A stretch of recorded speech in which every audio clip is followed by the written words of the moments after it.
Questão 7 da Suma Demoníaca. Quais são os nomes dos demônios? Satã é o mais poderoso, inteligente e belo dos demônios que se rebelaram.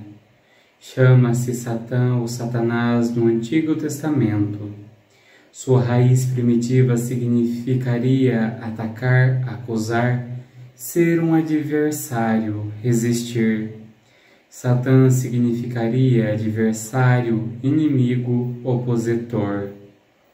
Diabo é como o Novo Testamento chama Satã. Diabo vem do verbo grego diabalo, acusar. As pessoas usam a palavra diabo e demônio como sinônimos, porém a Bíblia não. A Bíblia sempre usa essa palavra no singular e se referindo ao mais poderoso deles. A Sagrada Escritura também o chama de o acusador, o inimigo, o tentador, o maligno, o assassino, desde o princípio, o pai da mentira, o príncipe deste mundo, a serpente. Beelzebul. Normalmente esse nome é utilizado como sinônimo do demônio e provém de Baal-zebul, que significa Senhor das Moscas. Aparece em 2 Reis 1, versículo 2. Lilith aparece em Isaías 34, versículo 14. A tradição judaica o considerou como um ser demoníaco. Na mitologia mesopotâmica, é um gênio com a cabeça e corpo de mulher, porém com asas e pés de pássaro. Asmodeu aparece no livro de Tobias. O termo procede do persa Aesma Deva, que significa espírito de cólera. Seirim aparece em Isaías 13, 21, Levítico 17, 7 e Baruque 4, 35. E se pode traduzir com os peludos. Deriva do hebraico sair, que significa peludo ou bode. O demônio, do grego daimon, que significa gênio. Na mitologia greco-romana, não era necessariamente uma entidade maléfica. Porém, no Novo Testamento, esse termo sempre é usado para designar seres espirituais malignos. Belial ou Beliar, da raiz Baal, que significa Senhor. Aparece, por exemplo, na segunda carta de São Paulo aos Coríntios 6, versículo 15. Apolion significa destruidor. Aparece em Apocalipse 9, versículo 11. Sobre ele disse que seu nome em hebraico é Abaddon, que significa perdição, destruição. Lúcifer é um nome extra-bíblico que significa estrela da manhã. A imensa maioria dos textos eclesiásticos usam o nome de Lúcifer como sinônimo de demônio. Entretanto, o padre Gabriel Amorsi considera que é o nome próprio do demônio, segundo em importância na hierarquia demoníaca. Sou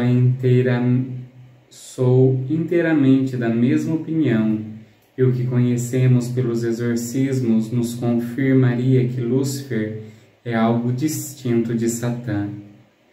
O nome se origina por ter sido um anjo de natureza espiritualmente privilegiada nos céus angélicos, antes de se rebelar e se deformar. Alguns traduzem o nome de Lúcifer como o que porta a luz.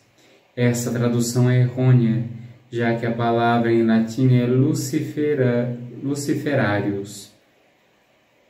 A título de curiosidade, direi que em um exorcismo, um demônio revelou que os 5 demônios mais poderosos do inferno eram nessa ordem: Satã, Lúcifer, Beelzebul, Belial e Meridiano. É segura essa hierarquia? Só Deus o sabe.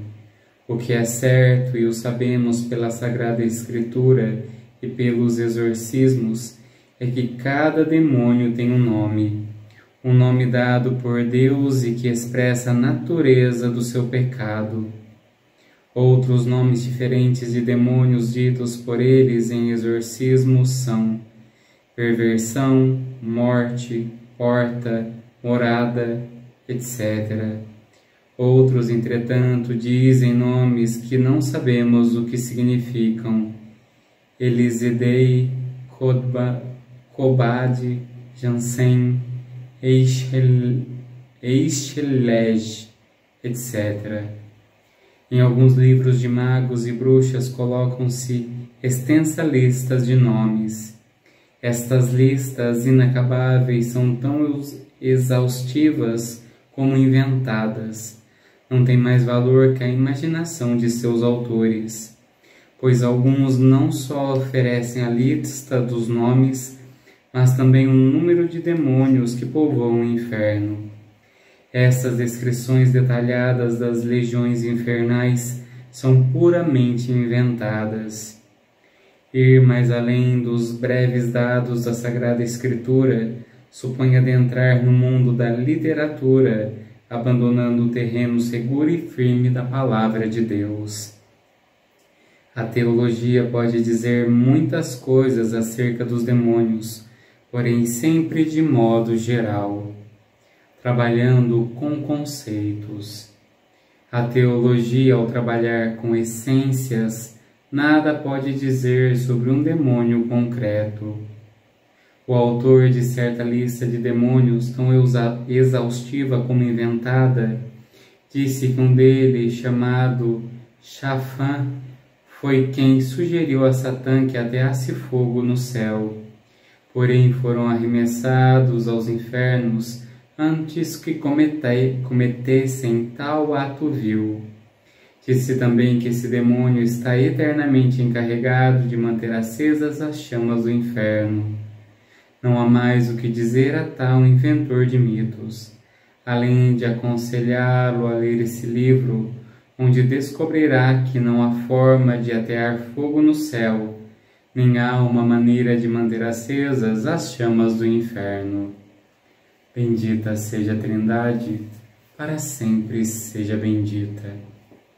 Só um detalhe, como foi lido, eu acho que na primeira questão sobre a queda dos anjos, o fogo do inferno, dito pelo padre José Antônio Fortea, é mais um estado de alma, de espírito, do que realmente algo material. Então, para o padre José Antônio Fortea, o fogo do inferno é uma descrição do espírito que está longe de Deus.